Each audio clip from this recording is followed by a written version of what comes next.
بینەرانی بەڕێز سڵاوتان لێبێت تا دێتن قەیرانی بنزین لە ئیدارەی سۆران قوڵترە بێتەوە. ئەمڕۆ دە بنزینخانە گەڕاوم لە ئیدارەی سۆران، تەنها دوو بنزینخانە بنزینیان هەبووە، ئەویش بنزینی نۆرماڵیان هەر نەبووە.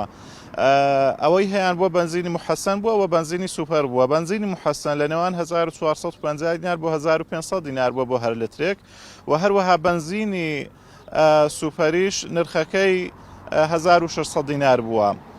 هاوڵاتیان تووشی ناڕحەتی بوونە بەهۆی گرانبوونی بنزینەوە.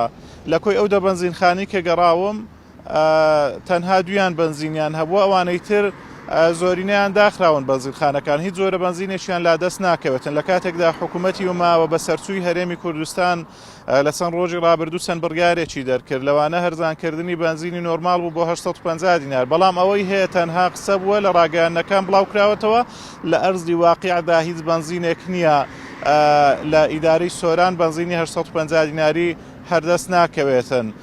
ئەگەر هەش بێتن لە ڕۆژانی ڕابردوو کە هەش بووە، هاوڵاتیان سیقەیەکی ئەوتۆیان بەو بنزینە نەبووە، چکە کوالیتەکەی زۆر خراپە. هاوڵاتی هەبووە کە ئەو بنزینە 850 دینارەی تێکردووە، فیتمەمی ئۆتۆمبیلەکەی سوتاوە. هاوڵاتیان بۆیە سیقەیان هەر بەم بنزینە نییە ئەگەر هەش بێتن.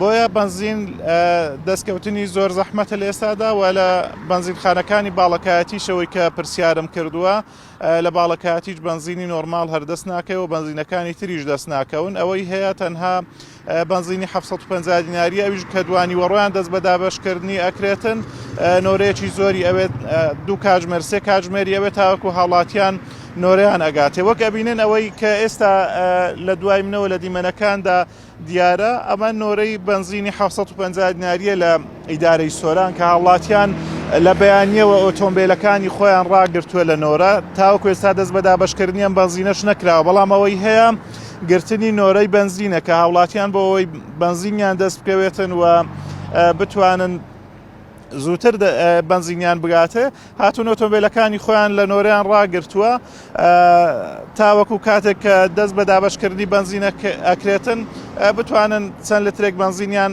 دەست بکەوێتن کە 36 لتر بە هەر ئۆتۆمبیلێکە درێتن.